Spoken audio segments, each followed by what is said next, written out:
them guys made their job to trade for me, and that's good enough for me. And I just hope to repay them with, the way I carry myself as a person and as a player.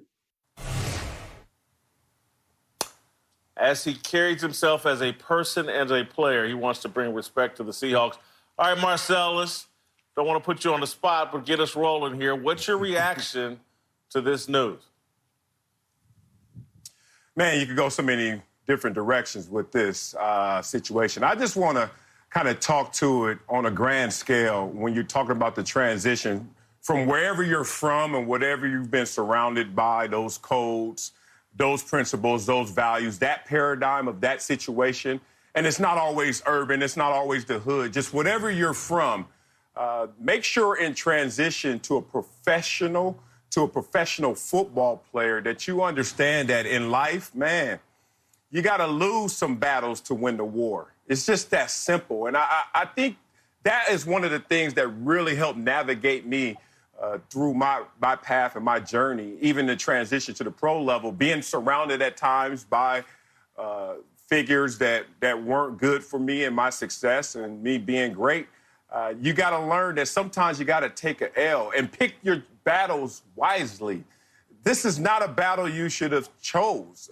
Even gambling inherently has an issue built into it. And we talked about that a week or so ago, about gambling just at its core is a problem, let alone to these stakes, let alone if you take a loss to try and go out there and have revenge on that same loss. So it just, for me, in short, is just learn to take a loss in a battle to win the war. And I think these guys right now, allegedly, whatever is going to be proven, would write a check, would rather pay away this problem than actually go out there and do what allegedly they did and enact what they did, which is just absurd. So just learn to lose a couple of battles to win the war.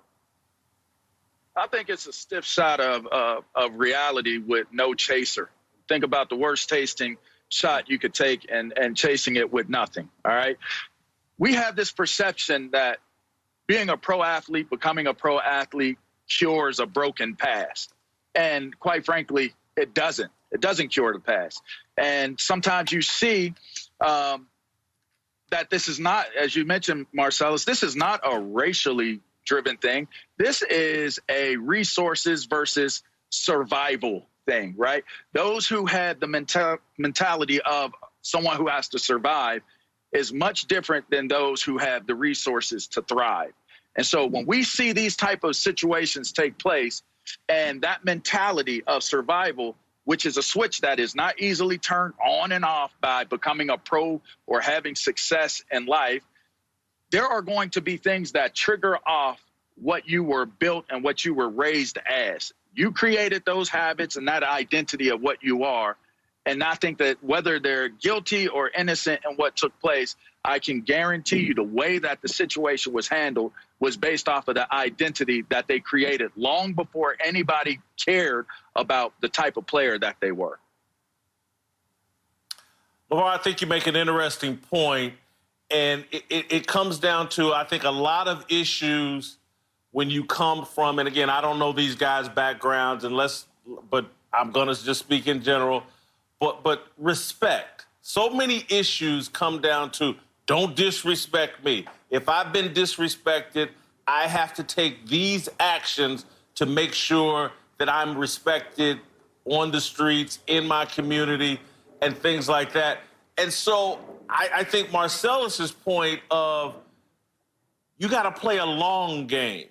And sometimes when you're in a war or you're on a life journey, you got to take a step back in order for you to take 5 steps forward.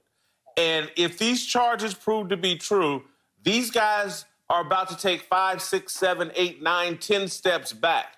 And they may never be able to move forward because they played the game improperly and because they don't really understand their identity.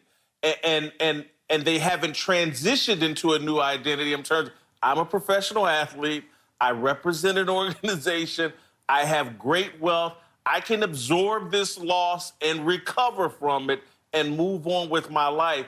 Now, tragically, it appears they've made a step that's really going to compromise them moving forward.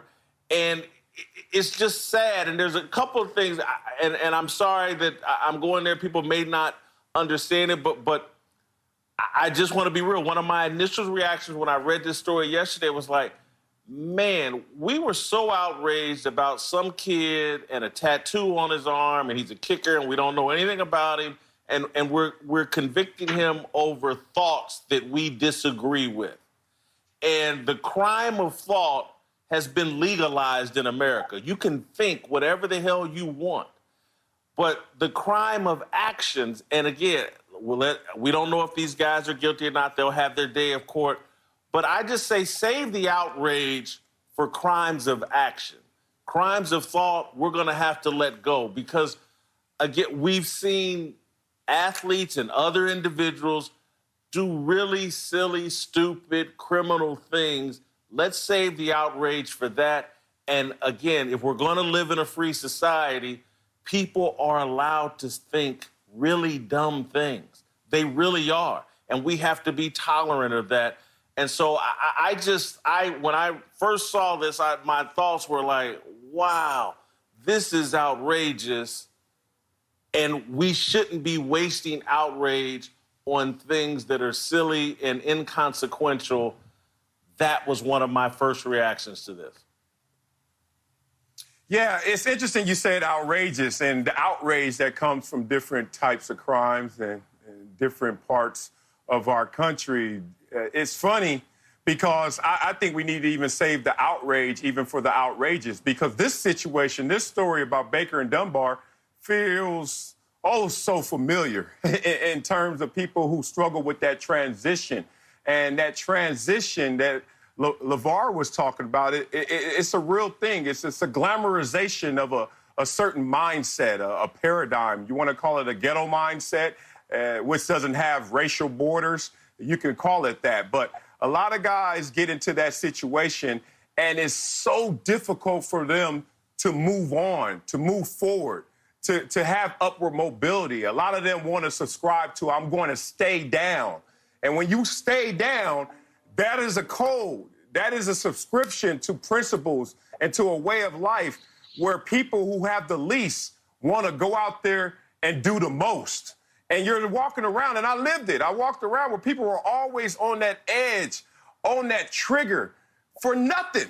I mean, like in the scope of things, it's really nothing, especially if you have tapped into your inner power. These guys, their inner power and passion to become professional football players.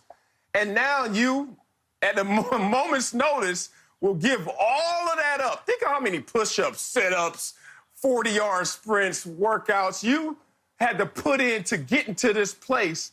And now you can wash all of that away because of a lack of respect given to you. The greatest respect you can get is through your own success and belief in that. So it's a really sad story, but I wasn't outraged because I've seen it before. I've had teammates locked up for 10-plus years who subscribed to the same mentality and didn't want to switch over to a professional mindset.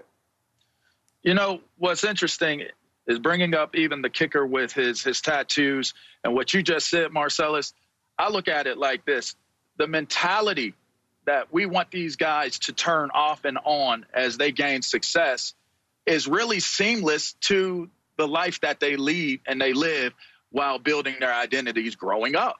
So when we talk about doing those push-ups and doing that running and doing those things, what are we generally doing it for? It's usually two things. One, so I could be able to defend myself.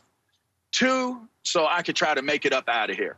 If I could be a good enough athlete, I can make it up out of this situation. And believe you me, when I say this, do not think that this is racially connected, because I have mentored a ton of young people, and there is no color connected to survival. So if that guy had those tattoos, whether it was action or whether it was thought, it doesn't matter. It came from an origin of where you are saying, for my identity and where I come from and growing up, this is my survival technique.